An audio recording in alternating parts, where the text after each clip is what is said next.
Assalamualaikum warahmatullahi wabarakatuh. Yang saya hormati Bapak Sparta sebagai dosen pembimbing di mata kuliah Metodologi Penelitian.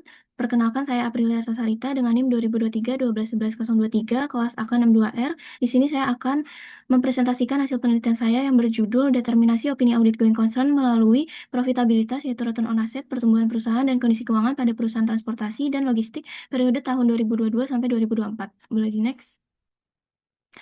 Pertama itu ada di bab 1 yaitu di pendahuluan, di mana di sini ada gambar dari data Badan Pusat Statistik yang menunjukkan bahwa sektor transportasi dan logistik mengalami pertumbuhan signifikan sebesar 19,87% di tahun 2022, terus di 2023 itu 13,96% dan di tahun 2024 itu 4,86%. Angka ini masih berada di atas rata-rata pertumbuhan ekonomi nasional sekitar 5%. Dalam meneliti sektor transportasi dan logistik ini, sangat menarik karena, dari pertumbuhan yang tinggi berdasarkan data BPS itu tidak semua perusahaan memiliki kondisi keuangan yang sehat, sehingga memunculkan pertanyaan apakah pertumbuhan tersebut sejalan dengan kemampuan perusahaan mempertahankan kelangsungan usahanya. Sebagai contohnya itu ada di perusahaan PT Express Trust Indo, Utama Tbk yang di mana di tahun 2024 itu mengalami kerugian sebesar 1,74 miliar walaupun mengalami pengurangan kerugian jika dibandingkan di tahun lalu. Kondisi ini menunjukkan bahwa perusahaan dalam sektor yang bertumbuh tetap menghadapi resiko going concern. Di sini ada prinsip audit going concern di mana menurut Sugiharto et al. Tahun 2022, penerapan prinsip going concern ini sangat penting bagi suatu perusahaan karena going concern merupakan asumsi bahwa perusahaan akan terus beroperasi secara berkelanjutan dalam jangka waktu yang tidak terbatas sehingga mempengaruhi laporan keuangan dan keputusan bisnisnya. Nah, di sini, jika profitabilitasnya tinggi, maka peluang auditor memberikan opini audit going concern itu semakin kecil. Lalu jika kondisi keuangannya perusahaan semakin parah, maka semakin tinggi juga perusahaan mendapatkan opini audit going concern. Dan yang terakhir, jika pertumbuhan perusahaan yang konsisten menunjukkan perusahaan mampu menjaga kelangsungan usahanya ke depan. Lalu di sini ada research gap dari penelitian saya, yaitu yang pertama terdapat perbedaan hasil penelitian terkait pengaruh profitabilitas yaitu ROA terhadap opini audit going concern. Terus yang kedua, pengaruh pertumbuhan perusahaan terhadap opini audit going concern juga menunjukkan hasil yang belum konsisten. Dan yang terakhir itu kondisi keuangan perusahaan dalam penelitian sebelumnya memberikan hasil yang beragam, yaitu ada yang signifikan dan ada yang tidak signifikan. Next. Di sini ada selanjutnya ada bab 2 yaitu tinjauan pustaka. Yang pertama adalah landasan teori. Landasan teori ini saya menggunakan teori keagenan atau agensi teori yang dimana menggambarkan interaksi antara prinsipal dan agen, keterpisahan kepemilikan dan manajemen, menimbulkan konflik kepentingan karena perbedaan tujuan, yaitu kecenderungan agen mengutamakan kepentingan pribadi dibandingkan kesejahteraan pemegang saham. Itu menurut Jensen dan Mackling tahun 1976 dan Wahyuni et al. Tahun 2024.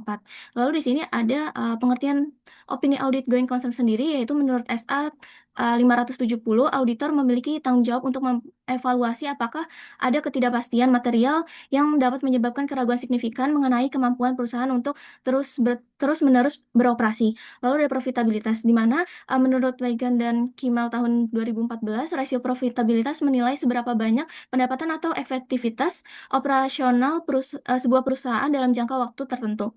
Lalu ada pertumbuhan perusahaan, itu menurut Tianinda dan Sri Mindarti tahun 2021, pertumbuhan perusahaan dapat mencerminkan seberapa efektif suatu perusahaan dalam menjaga kelangsungan operasionalnya. Lalu yang terakhir ada kondisi keuangan, di mana menurut Tianinda dan Sri Mindarti tahun 2021, itu kondisi keuangan adalah menggambarkan umum mengenai keadaan keuangan sebuah perusahaan yang terjadi dalam periode tertentu. Next. Selanjutnya di sini ada kerangka penelitian beserta hipotesis penelitiannya. Yang pertama itu ada H1, yaitu profitabilitas dengan menggunakan return on asset, itu akan berpengaruh negatif terhadap opini audit going concern. Lalu yang H2, itu ada pertumbuhan perusahaan, akan berpengaruh negatif terhadap opini audit going concern. Dan yang terakhir H3, itu kondisi keuangan, akan berpengaruh negatif terhadap opini audit going concern. Next. Selanjutnya ada di bab 3, itu metode penelitian. Yang pertama ada objektif dan desain penelitian, di mana penelitian ini perusahaan sektor transportasi dan logistik yang terdaftar di Bursa Efek Indonesia tahun 2022 sampai 2024.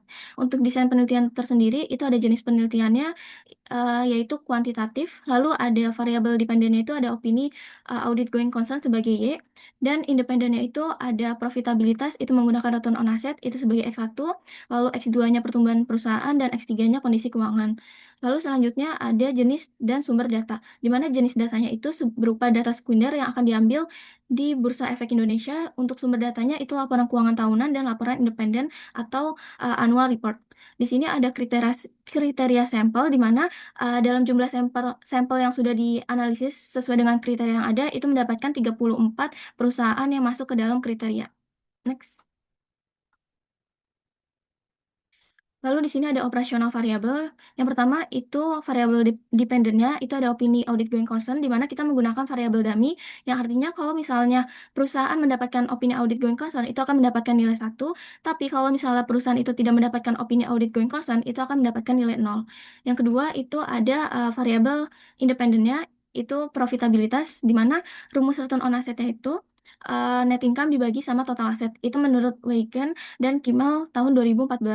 Lalu yang ketiga ada pertumbuhan perusahaan, itu menggunakan pertumbuhan penjualan, rumusnya itu net sales T dikurangi net sales T dikurangi 1 dibagi sama net sales T dikurangi 1. Itu menurut Tanusja et al. Tahun 2023. Lalu yang terakhir ada kondisi keuangan. Kondisi keuangan itu kita pakai nilai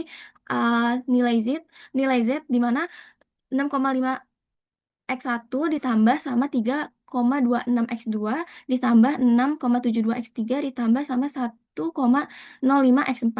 Ini menurut Kolbi dan Idawati di tahun 2023. Lalu selanjutnya di sini ada teknik pengolahan dan analisis data. Yang pertama itu ada statistik deskriptif, di mana menurut Sugiono tahun 2017 metode analisis statistik deskriptif itu digunakan untuk menggambarkan data yang didapatkan tanpa niat untuk menarik kesimpulan yang bersifat umum. Yang kedua ada uh, uji overall model fit, yang dimana uji keseluruhan model bertujuan untuk mengevaluasi apakah model regresi tersebut dibuat sesuai dengan data yang digunakan dalam penelitian. Lalu yang ketiga itu ada uji kelayakan model regresi, di mana dalam penelitian ini uji tersebut diterapkan untuk mengevaluasi kemampuan model dalam meramalkan secara akurat potensi perusahaan mendapat opini audit going concern. Terus yang terakhir itu ada uji koefisien determinasi. Menurut Sugiono tahun 2012, koefisien determinasi berfungsi untuk mengukur seberapa besar pengaruh variabel independen terhadap variabel dependennya. Next. Di sini ada persamaan analisis regresinya, di mana persamaannya itu CG sama dengan A ditambah beta 1 PIT ditambah beta 2 PPIT ditambah sama beta 3 KKIT dan ditambah error IT. Di mana CG-nya itu opini audit going concern, A-nya itu konstata, B-nya itu adalah koefisien regresi, P-nya profitabilitas, PP-nya itu pertumbuhan perusahaan, KK-nya itu kondisi keuangan, dan E-nya itu error. Lalu di sini ada teknik pengujian hipotesis. Metode uji hipotesis itu dalam penelitian ini bertujuan untuk memverifikasi kebenaran asumsi sementara hipotesis tentang dampak variabel independen terhadap variabel dependennya. Di sini menggunakan dua uji, yaitu ada uji simultan F dan uji parsial T. Kalau misalnya uji simultan F itu dalam penelitian ini bertujuan dari uji simultan itu untuk mengevaluasi apakah secara bersama-sama profitabilitas, pertumbuhan perusahaan, dan kondisi keuangan itu akan mempengaruhi opini audit going concern. Sedangkan kalau misalnya di uji parsial T, itu di mana penelitian ini menggunakan uji parsial untuk menentukan apakah profitabilitas, pertumbuhan perusahaan, dan kondisi keuangan masing-masing memberikan pengaruh yang signifikan terhadap opini audit going concern. Boleh di next. Sekian presentasi dari penelitian saya, kurang lebihnya mohon maaf. Wassalamualaikum warahmatullahi wabarakatuh.